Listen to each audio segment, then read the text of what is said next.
Let's go. Okay. Okay, you're good to go. Good morning. Good morning, all of you. It's nice to be here again and join into the Power Monday. I really like the topics we always talk about here, and I don't attend many, but the ones I've attended have been very, very insightful to even me. Learning is a process, and it never ends until you go 6 foot under. I always say that. So today's topic that I was given is on conflict conflict resolution, so to speak. That's how I would sum it. And I'm not going to restrict it to boards because conflict management cuts across our entire lives. And it even starts right from your home. You have siblings, um, some of you have spouses, some of you have adult children who now step in and there's conflicts. And from there, it actually moves for here, of course, because we're talking about work organizational. So that is where I'll be. I'm not going to be in the family level, but I was just saying that conflict management starts from the house because all these skills, we take them right down to where we live. So from the family level, to wherever you operate in your estate, wherever you live. Um, some of you are in associations, in your neighborhoods, you have committees. Conflict resolutions are needed there.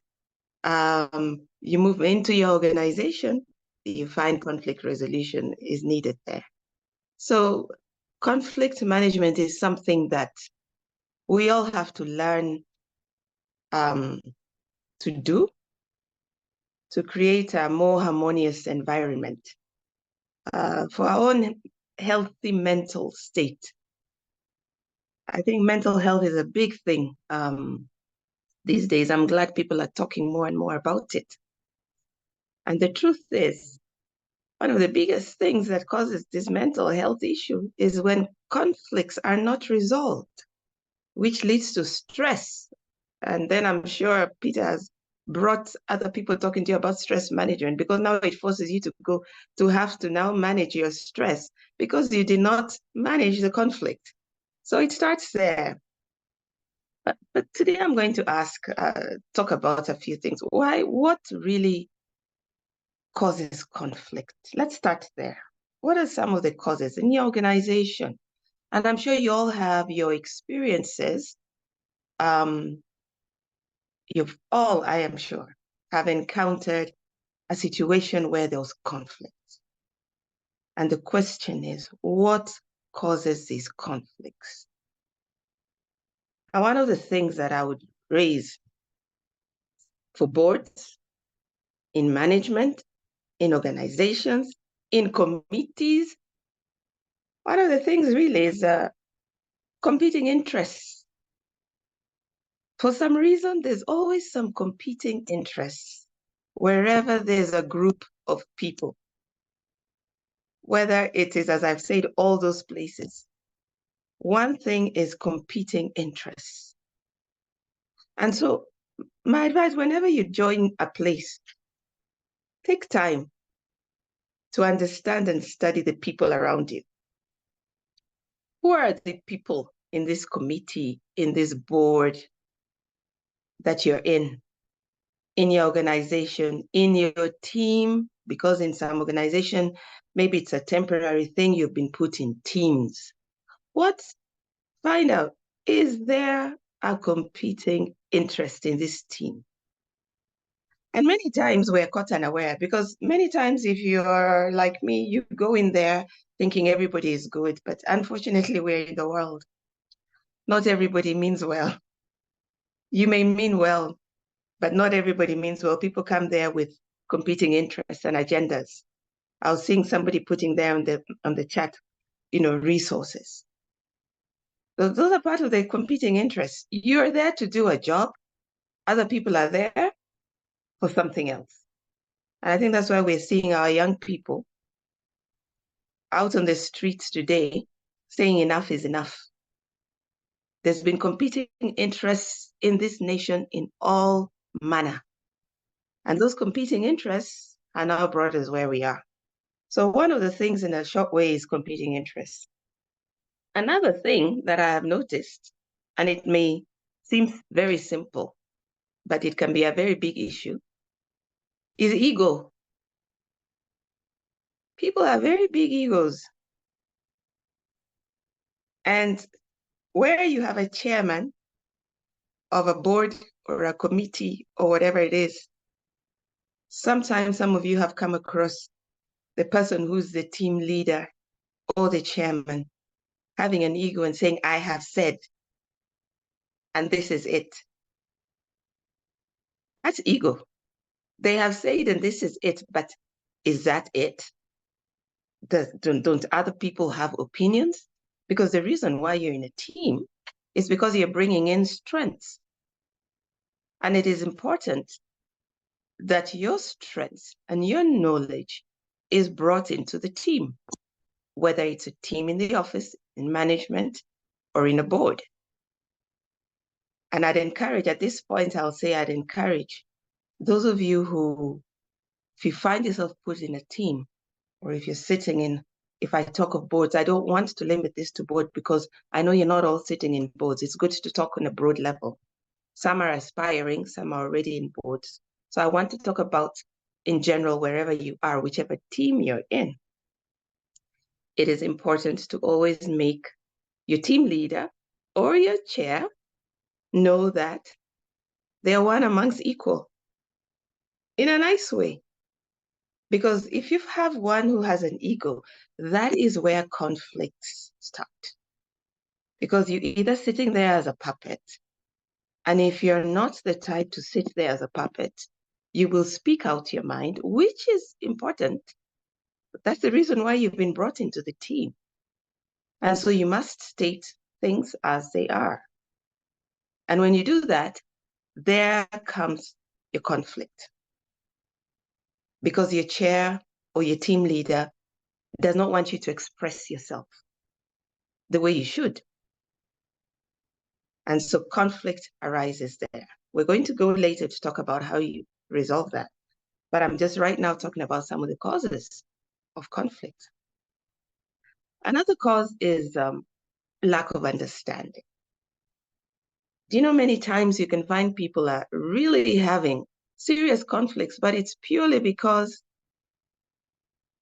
a person did not have the knowledge or understanding. They're understanding something in a totally different way from what it really is.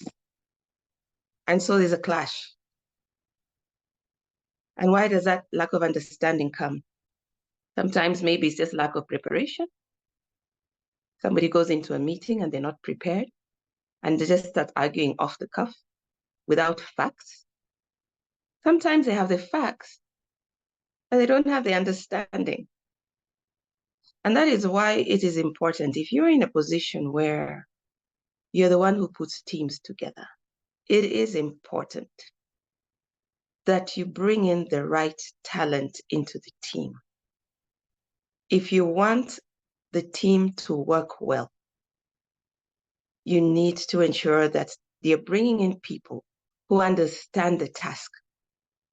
You're not just bringing in someone because if it's government, they're going to get allowances. You know, in government, I know it's controversial, but I come from the school of thought that they're, you know, you find people are employed and they pay their salary, but the way government works is that people are paid sitting allowances. Even if there's a team or a task, then you sit and you're paid your sitting allowance to do that task because it's considered an extra task, even if it's within your job portfolio. But that is how government works. We won't go there today.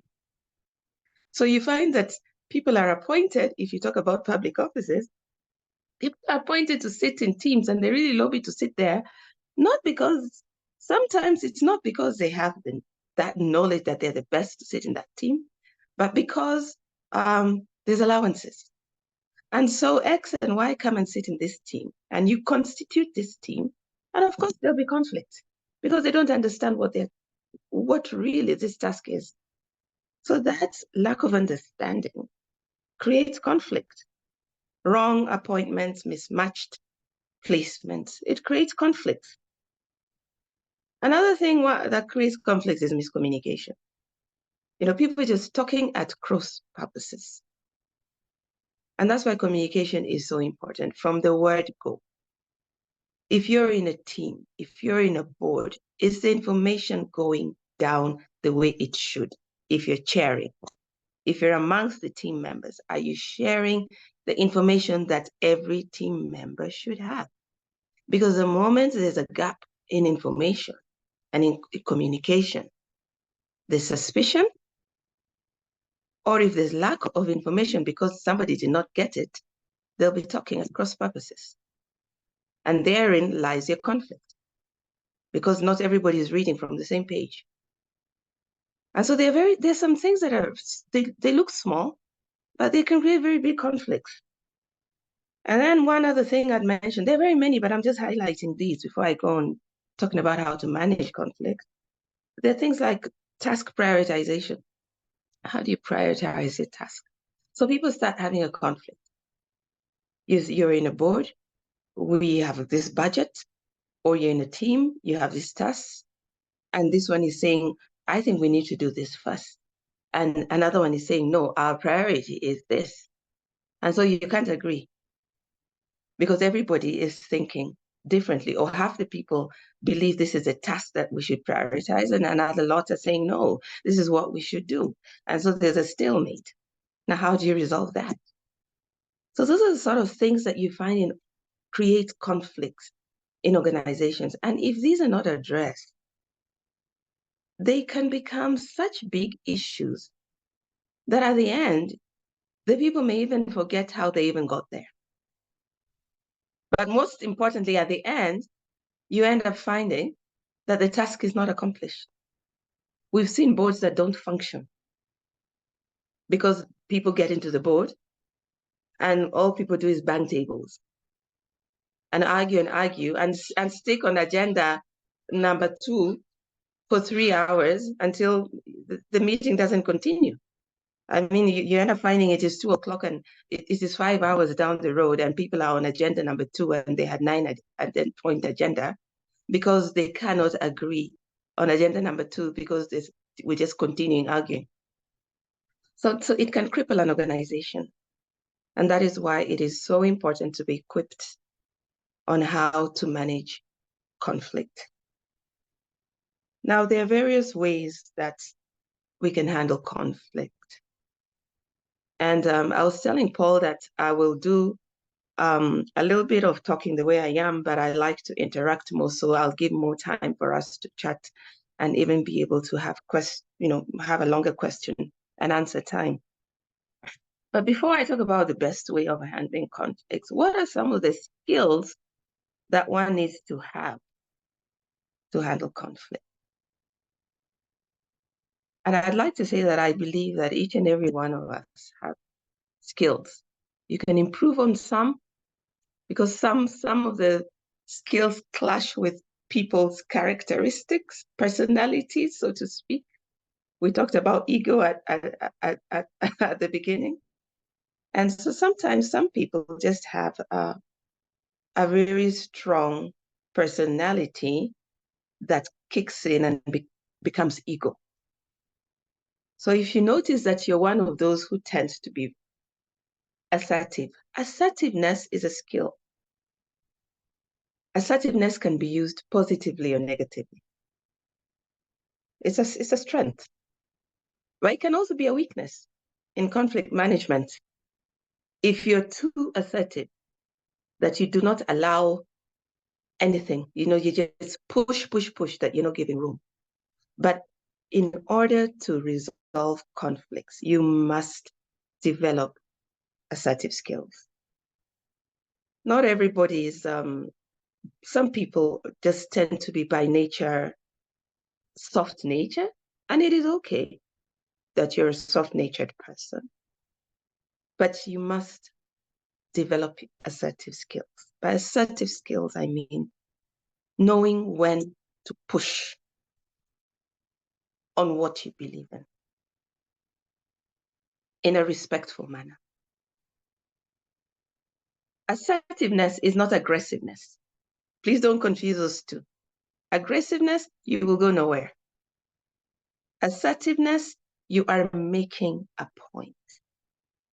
You're telling the team members, and when you're making your point, it means, remember we talked about lack of understanding.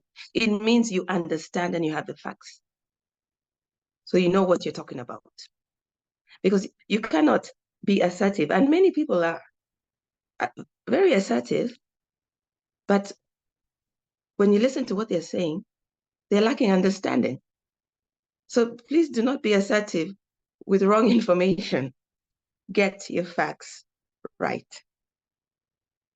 Get your facts right. If you've been put in a team, or if you sit in a board, you cannot go into a board meeting and having not gone through your board papers and then think you'll be assertive over something that you end up looking foolish, that what you're being assertive about, you had not even seen it in the board paper. So you have to be prepared. But one skill is assertiveness, so that you're able to put your point across. The flip side of that, the other side is, you should be able to be a mediator. Assuming that you have a team who are not agreeing, and this is why I'm talking about the skills now. And you're the one who's the team leader. And there's conflict. So if you're soft, that's why I said you need to be assertive. They'll run you down. Because this group or these two people who can't agree will be clashing up top, and you'll just be, moving ahead, left, right. And it just becomes a noisy place until everybody says, you're not doing anything about this. And that's why you've got to be able to reach a point and say, I'm sorry, you've got to stop and take charge. That's assertiveness. But the other side, as I said, is being a mediator, in the sense that as a mediator, you are there to bring people together. And to be able to do that, you must hone your listening skills. Many people are not very good listeners. And you have to learn to pull back, do less talking and more listening. That way you're able to clearly understand, and you'll be able to identify, where is this problem emanating from? You cannot resolve conflict if you're a poor listener. You can't. I can see Rosalind saying there as well, you must also be objective. It is true. Because many times somebody comes in with a bias. You've already decided, I'm on Paul's side. I know Paul, and I don't think Gilda knows what she's talking about. And yet this time around in this conflict, Gilda is the problem. And so you cannot resolve conflict with bias. You must be objective. That's true, Rosalind. You must be objective. You come there with a very open mind. Of course, and it depends on the conflict you're resolving. Sometimes it may be a conflict that you still have to hear all parties because you're not too sure what's really going on. Sometimes you know of the conflict, but you're giving room for people to express themselves, but you already know Paul is off. I've gotten to know what's really happening, and his position that this task is a priority. Actually, that's not the position. It's not correct. But you're not coming there to talk him down. Because if you come there with the attitude already from the word go with a bias, then people shut down. And in fact, now that conflict may move from Paul and Gilda to now the person who was coming here to resolve, and now the shouting match may even begin. And so it is really important to come into the place with no bias and be objective, be a good listener. Listen. You cannot be a mediator if you're a poor listener. Listen and identify, where is the gap between the two? What is causing this conflict? And then be able to address. So being a listener is a key. Empathy is another one. And when I say empathy is not sympathy. Empathy means I'm coming to your place where Paul is to listen. If I don't have empathy, I cannot listen. If I don't have empathy, I come in there aggressively with bias. So empathy means pulling back, putting myself in his shoes and saying, okay, let me try to understand. Where is he coming from? That's where empathy comes in. One of the most important things, another one, is decision making. It sounds very simple, but I assure you, so many people are not able to make a decision. When you're given the responsibility, you're the one who's the leader. You find people wanting this person to, I don't know what it is, this back passing thing. You don't want to take responsibility at the end of the day. So you sit back and you want to watch them. That's not conflict management. You can't resolve conflicts if you cannot be decisive. So decisiveness is a skill. And decisiveness ties in with that assertiveness I was talking about. Because when you listen to everybody, when all is said and done, you have to decide where is the issue because you've identified it. You'll have to be able to talk and say, look here, we're not getting anywhere with this now. This is how, because of A, B, C, D, and you're laying your facts to this other person so that you're showing them where their issue, they need to address their issue because this is not the way it is looking. So you're not being aggressive, you're not domineering. But at the end of the day, there's decisiveness because, if you don't make a decision, the conflict will never end. So you must reach a point where it's time to make a decision on this conflict. And that requires one to be able to know who you are, know where you are, understand what you're dealing with, and confidently address the issue.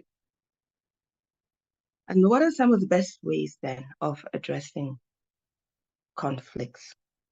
I've already talked about it in between. I've already said we need to understand the problem. Take time to understand the problem. What is the problem here? It is not going in to already say that you know that this person is the problem. What is the problem? Assess the situation. Having sat in many boards, if I could share with you, some of the experiences. Many times you sit in a board and you find they have vested interests. So it's time to make a decision on a matter. And you're very clear that this is not going right. This is really not the way it should be. You know the rules, you know the regulations, you know what it's going to mean. And yet you're seeing some parties maybe bending towards a certain direction. And you have a chair who's not giving room. You can see the chair maybe is heading a certain direction with some people because already maybe there was already some camps before the board meeting. The board meeting before the board meeting, I'm sure you've all heard about that, So there's a conflict because you're putting you and maybe another or two others or maybe yourself is saying, I don't think we can do this. How do you resolve conflict in such a situation where you have the chair, but you're the one who's maybe a board member? You're not the chair. You're not the team leader. And there's a conflict. You've not been told to resolve it, but how do you resolve the situation where there's a conflict? There's a conflict. You're part of this conflict. And those things I have mentioned as your assertiveness in a board, putting out your facts, bringing them out and arguing out your case so that they're able to still keep bringing people back to that point. And it has to be addressed, because if it is not addressed, and many times it's not addressed, you see it being brushed. We see it even in politics, in their conflict management. When an issue is brought and a tough question is asked, somebody answers in a different direction. Well, the way to address that, as you assess the situation. One thing you must do when you're managing the conflict: engage the individuals. And sometimes conflict management may mean that because of time, you have to resolve the issue there and then, which can be pretty tough, because then you're managing high tempers. Some people are raising their voices. How do you bring down these voices? Now that listening comes in, the assertiveness and managing and control, and saying, no, you've said your point. We need to listen to so-and-so in an assertive way. You have to take control. If you don't take control, you cannot manage conflict, because everybody loses control. If you're the one who's coming to resolve it and you cannot take control of the situation, then everybody loses control. So you have to take control of the situation and then engage the individuals one by one, as I've said. If it is a situation that can wait and you don't have to resolve it then it's always better to defer, so that it gives you room to be able to engage individuals one-on-one, away from each other. What is this issue? We need to solve this. We have this goal. Establish the common goal. We want to do this. So how, in your view then, how best can we marry the two? So engage them individually, so that when you now bring them back together, you have talked to each of them separately and try to bring the issue. The thing is that when people are together and they're not agreeing, that's the time maybe people become even more hard-headed. So if you're able to defer, so that it gives you room to engage people individually as you address their points of conflict. It's really, really important you address their points of conflict. And then there must be solutions. You cannot manage conflict if you don't have a solution. So what's the solution? Sometimes it is a middle ground, where you take a bit of this and you take a bit of the other. Sometimes you have to just create a middle ground as the solution, so that it's a win-win for everybody. Because in organizations, when you don't have win-win situations, you can have serious problems in the organization, where you create camps and there's big issues where work is not going on because there's lack of motivation by the staff. They feel that you're biased. Those of you who are in management positions, it's a serious issue in organizations. I've sat in boards where there are camps, they're actually different groups, and things are just not working. And it is so frustrating for the board, because this group frustrates this other group. They just sort of go slow. People just not delivering. But at the end of the day, it's the organization that suffers. So those in management positions, you must take cognizance of the fact that if you're in such a position, you must always ensure that you resolve conflicts. Conflicts unresolved are dangerous to an organization. You'll either have attrition, losing very good people, leaving an organization because they felt aggrieved that their issue was never addressed. And people have left. They have felt that there was bias. They have felt there was unfairness or lack of transparency. By the way, transparency is really important when you're managing conflict. Do not be seen to not share information, as I said, or to be biased on one hand, and then you you expect that the people feel that they were fairly addressed. The worst thing that happens in an organization is suspicion, because suspicion creates rumors. And those who happen to be in public sector or deal with public sector, you know what I mean. Rumors and rumors, and I think it's also, it's also not, I think, in corporate organizations. Rumors go on because of suspicion, and it funds, one thing funds another. So you cannot leave a conflict unresolved. You cannot. A conflict unresolved is just feeding fire to an organization. And you're going to lose your good staff. You're going to lose your good teams because it was not resolved. And this is across the board. As I said, whether it's in your community where you live, you find conflicts unresolved. I've seen neighborhood associations, if I even go to that level, leave alone corporate organization, where the conflicts are unresolved. And so people don't trust each other. And so people are not paying service charge because they think they are hitting out at the other people because of the conflicts unresolved. But who is suffering? The owners of the place. You're owners of this place, but you're all fighting. So people are not even paying service charge. The place is dirty. People can't paint the place. Simple things like that. And at the end of the day, who suffers? The organization.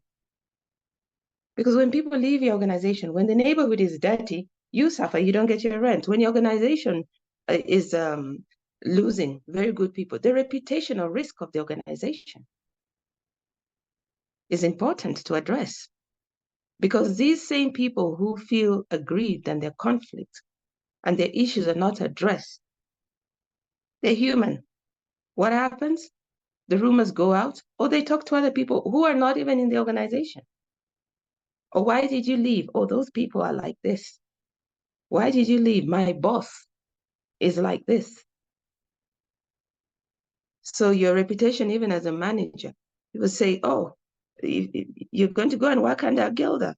Oh, don't even want to go there. Don't even apply there. She's like this. So it's also your own reputational risk if you do not manage conflict where you are placed in a position to manage conflicts. Do not run away from managing conflict. Address them. And so, Paul, I think I will stop there because it will be fair to give people a chance to interact and maybe share. Anyway, thank you. Thank you very much. Thank you very much, Gilda. Yeah, I feel like we were just saying. I wanted to hear more. Thank you. Yeah, Antonia, will you be able to read the questions?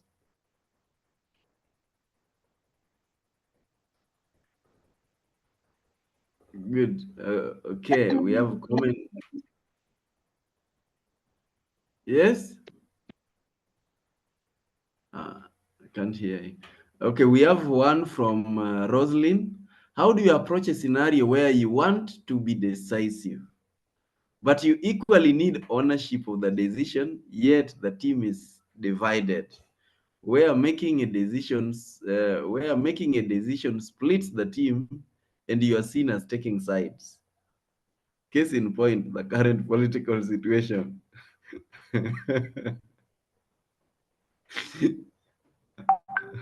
Well, I like the way she says the current political situation. You're seen as taking sides in terms of who? Gen Z versus the government or what?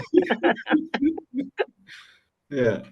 But I It goes think that right one back. usually happens. It usually happens even during major political times in Kenya. If you are saying this, then either you are tribal or you are running away from your tribe or something. That is true.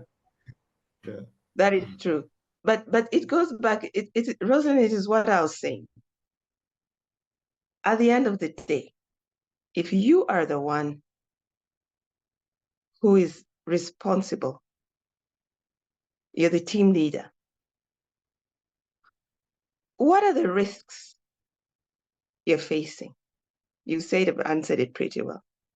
Assess your risk. Remember, I said in some cases you have to meet halfway. In some cases, there's a side that may not be happy with it, but their position was actually not right. If you look in an organization and you explain it out, because you as a team leader cannot just want to please people. You also can't be a people pleaser. Yet you have to address conflict. Because at the end of the day, what is the risk involved in your decision? And that is what you're going to explain to your people factually. If we do it the way you are saying, this is what it means. If we do it this way, this is how it looks. Let's have a further discussion now. And you continue narrowing it down. That's how to do it. Because many times you may open up their minds, they had not seen it that way. But you know what? Sometimes maybe it is you who never saw it in the right way.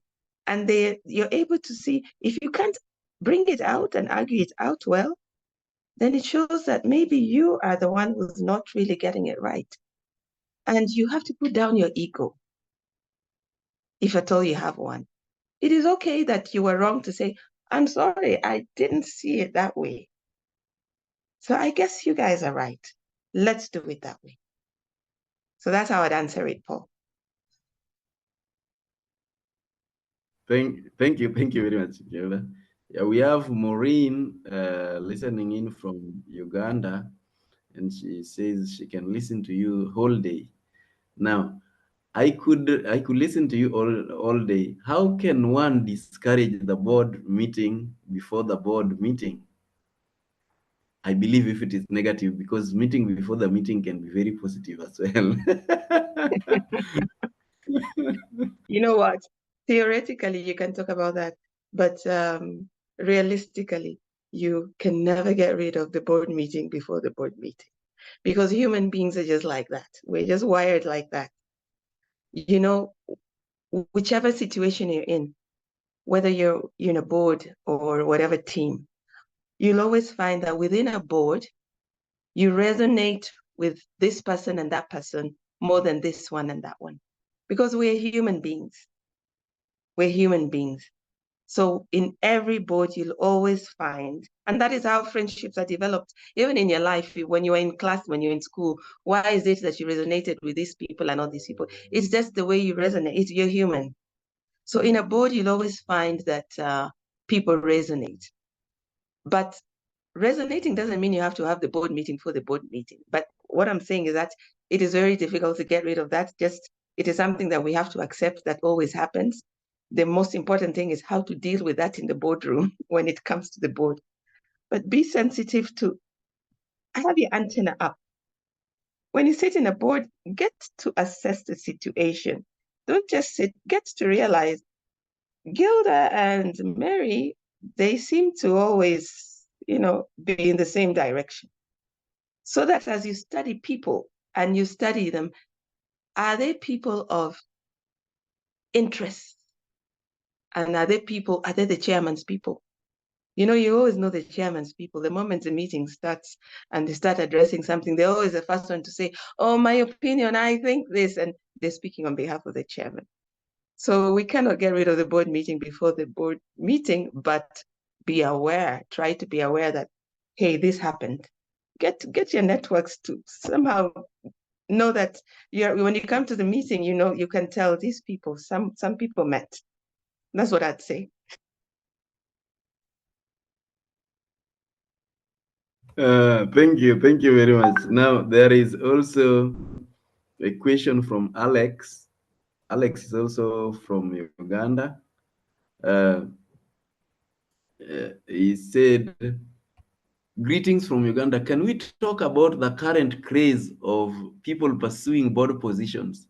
Could this be a potential source of conflict at the point of appointing board members without the basic qualification? And maybe talking about that, about where names are forwarded to you if you are maybe leading a board. So and so, you need to add so and so, add so and so. You have no way of choosing whether you want these people in your team or you don't. How would you deal with that? You know, it depends whether you're talking private sector or public sector. There's a difference. Unfortunately, in the public sector, it's very clear in the acts how the boards are formed. Representation by these bodies, independent, two independents, chairman by the president, or it's we can't get out of that, and that's where vested interests come in. And it is something you cannot choose. There's no guarantee that the people who are coming on board are really the ones who are coming in with the technical know-how or the requirements of the board. But by and large, to a large extent, I've seen a trend where, to be fair, in the public sector, they have been looking at those sort of qualifications, that if it needed this sort of person, an accounts person, they bring. But somebody could be that, but the person is user-friendly. So there's all those dynamics. There are all those dynamics. In the corporate world, then again, there are those dynamics. I've seen situations where the best candidate, they wanted a female candidate in a very high profile corporate organization. And the recommended person was not being taken because the other vested interests. And so excuses are brought, or they start saying, oh, this person can't because we are aware that they had this other relative who works with this organization in this way. But the person is working with the organization as a contracted person, and they're not on the opposite side. So there's even no conflict. So people will always create those excuses to try and bring in their own. It's something we cannot avoid right now. It is something that we as citizens should demand. We should demand, and that's what you're seeing these young people doing. We should demand change and demand that things should be done properly. Accountability. That's how I'd answer that. I don't know if I answered her I think that's or him. great. Maybe alongside that, at what point would you say enough is enough and you get out of the board without being seen as running away from a problem? When you say enough is enough, is that before the end of your term? Yes, in this case, before the end of your term, you feel like, hey, I can't put up anymore. I don't know. Is that a good thing to do? If it is, at what point? Yes. Okay, I would ask the question, why would somebody feel they can't put up? Is it that it is a place where the conflicts are totally unresolved? Is it a case where you feel helpless? Because even one person can make a change in a board. And the way to make the change in the board is, if they're doing wrong things, record your dissent and demand that it is minuted. Let me tell you, people do not like it when their colleagues, when board members start recording dissent, because on record it shows that there was a problem. So you don't. The other day I did a small video because of what's going on around. And I was saying that I was quoting Edmund Burke, I was saying evil triumphs when good men do nothing. So you could be alone. I've been in such situations. You could be alone. Dissent. If what they're agreeing on is so wrong, it's illegal, it is unlawful, record your dissent.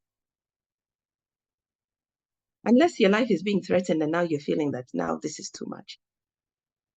Finish your term and leave with your head high that you did your part. We need people like those. Don't run away. Thank you. Yeah, it's because I've been in boards where at some point people feel like, hey, no, no, no, I'm not going to be there anymore. And you wonder, okay, so if you go, how are we going to solve a problem? Yeah. So somebody has said, yes, Alex, again, board recruitments and appointments is not as formal as it should be. In my opinion, silent conflict and potential for this is increased even before it happens.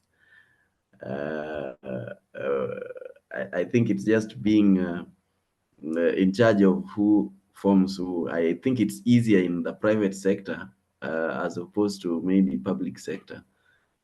Thank you, Miss Gilda. There is a comment there from Larry, which is very long. He recommends that we listen to the CEO next door because you started with the statement that it's broad. Conflicts are everywhere. Dr. Eda is saying the integrity of the CEO is the most important. In Kenya, the crisis of leadership is lack of integrity of the leadership. Akinyi is saying, I like the beware of the dynamics in the room. As a teacher, we always read the room, and this informs your behavior too. Dr. Melvin saying, please comment on why some people sit on multiple boards in Kenya. Is there a shortage of board members? Maybe I'd like people to lack comment this on skill. that. Yeah. Yeah, I think it's a good question. I agree with him. There was a time I personally sat in 4 boards, but then one dropped out, so it was 3. And he says when there are other people who would like to sit in boards. Now, when it comes to public sector, for example, in the public sector, as I said, they have designated, depending on the organization, they have designated positions for holding for certain organizations, whether it is accountants body, whether it is KEPSA or the doctors, medical practitioners, depending on the organization. So it is fixed in there. But within those organizations, then they nominate their people. Now, what happens within those organizations, what I've also noticed, is that depending on certain boards within those organizations, also you find sometimes there's more trust issues with members within organizations, and they're saying with this particular organization, there's such issues, and we think we know so and so will go there and not be compromised. So they recommend that name. However, in public sector, you cannot sit in more than 3 boards. In fact, these days they even try to reduce it to 2. You can't sit in more than 2. There's some who maybe, but few. They've been getting rid of that. So that because there's so many people who can sit in these boards as well. But it's also a challenge to, the thing is, how do you enter a board? I know many people have asked that. How do I get into a board? And there's so many dynamics, especially in private sector. In corporate world, you need to have made a mark in your area for them to feel we want you on our board and for your name to be flouted. So that your name, now unfortunately, you find the younger people, and that's where there's an issue. They say, when will you ever get a chance to get there? But a lot of the boards also need experience. So you're not coming to the board to get experience. You're getting experience from your workplace that you're bringing onto a board. So if it's a big organization, if you're getting experience in your workplace, pretty good experience, you can take it to a good corporate organization because of the sort of experience you've gotten. And then your CV speaks for it. So I always encourage people to start at whatever level in a board. Don't look and say, I really have to get to this board. I really want to be in this board. I want to be in the ABL and I'm 32. Why aren't I being given a chance? Why is it all these people who I'm seeing who are this age? No, it's not about that. It's also, are you seasoned in that area to be able to be recognized that your name is out there, that there's, when 2, 3 people, 4 people are saying, we think maybe you could check out Paul for this position. He's pretty good in this. So make a name for yourself in what you do. In other words, whatever you do it with excellence. It will be seen out there. That's how I'd answer it. And I've seen somebody make a comment there. I think it's Chacha. Yes, there's not enough boards for everybody. The position, the people are many, the boards are few. Yeah. Mm. Yes, yes. And good to see you join, Chacha. Now there is a comment there from Odhiambo Ale. I think that we are only going to do 2 things. One is maybe just that comment, if you have to comment on it. We've had cases of board members having conflict of interest and then running the organization down, being charged in court, like Uchumi. But then there is a question, a very good question from Freda. As senior management, how do you handle a situation where the CEO is continuously biasing particular board members to make decisions in their favor? Sometimes this is to the detriment of the organization. And as the senior manager, you are aware, though you are aware through the minutes, but you can only look, you can only see, you have no say. Yeah. I think you mentioned something about that earlier. Maybe they had some meeting and you said chairman's people. How do you do that? What you call, yes, Paul, that's what you call competing interests. Huh? And the comment I made much earlier, if you remember, it relates to this. It means the other board members are not doing their work. But one thing I have noticed, you'll always find CEOs identifying what I would put quote unquote weak board members who they can compromise and have on their side. That happens in public and private sector. It's very unfortunate, but as I said, we are in the world, right? It's a human thing. Moi once said everybody has a price. It's very unfortunate. I am hoping that the young generation who are clamoring are going to make the difference and not just make the noise and then the gravy. It's just because the gravy is not going their side. It is a job, and it's sad as a senior manager. Many of them see that, and in some boards, they even approach some board members one-on-one confidentially and say, this is what's going on, what do we do? But if that came to other board members who are of integrity, when they are in the board, they'll make the right decisions so that the CEO and his 2 people cannot influence a whole board. Because what are the other board members doing? They're 9. So if the CEO has got 2 or 3 in his pocket, what are the other 6 doing? It means they're not doing their work, which is very unfortunate. So if you want to be in a board, you've got to do your work. And you've got to be able to be ready to stand alone, even if you're the last man standing. As I'd said, dissent if something is wrong. Thank you very much. Thank you very much. I think this is something that people want to listen to again and again, but we have no time. And for people who've missed, we will put this on YouTube. It will be youtube.com/@powermonday. You will get it probably by Wednesday, so you can subscribe. We handle this every single Monday. We deal with different topics. You can always join using the same link. I'd like to call Maurice, if you are in a position to give a vote of thanks on our behalf. Maurice Omondi. Maurice is the chair for fundraising board, the Fundraising Association of Kenya. So I know he's alive. Can you hear me? Yes, we can hear you, but we can't see you. I'm actually on the road, but I've been following through. And I just want to say that this has been an excellent talk.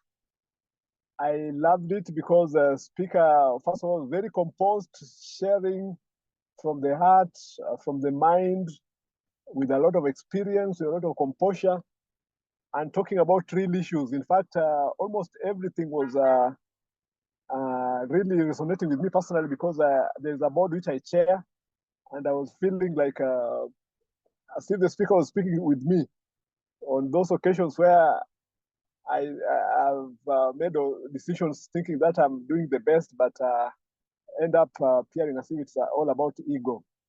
And also trying to understand the other board members, how they feel about issue and being collective. So I think this has been an excellent talk from a very, very experienced professional. And the discussion has been excellent. I thank you so much, our speaker, as well as Power Monday for bringing this to us. As I mentioned in one of our meet and greet, was that if you were to charge all this that we get from Power Monday, it will actually amount to millions. So we really appreciate the speaker who were here today, Gideon, and other speakers who come and give us very, very valuable knowledge. You know, in fact, one of my key takeaways is just to become more, use the term, have more empathy and to understand more the people you're working with and be collegial in working and make collective decisions. So just to say thank you very much. I'll turn on my video just for a minute. As you can see that I'm making all these comments while on the road, but just to appreciate and to say thank you so much and have a blessed day, have a powerful Monday. Thank you. Thank you very much, Maurice. Thank you for the kind. Thank you. Yes. Great. So, Antonia, are you in a position to make announcements, or you are still on the road? Good. Yeah. Good morning, everybody. Thank you so much for the great session. Gilda, you're always a blessing to us. And I can say that just like Paul commented, I felt like it was just the beginning. When you just said we got to stop there. And I trust it is just a comma. We're going to continue from where we have stopped today. When given another opportunity, you'll come and finalize. Because I feel like there is a lot to be, you've just summarized, and there is a lot to be talked about when it comes to conflict resolution, because it is, as Kenyans, we are at it. And we know that we're going to go through it. And even in other occasions and in other organizations, it's a great discussion to go about. So asante sana. For today's announcements, I just want to remind us of the upcoming meet and greet, which will be at JJ McCarthy on 26th of July. We only have like 3 weeks to go. And we said this time around, we are going to do it together with a charity activity.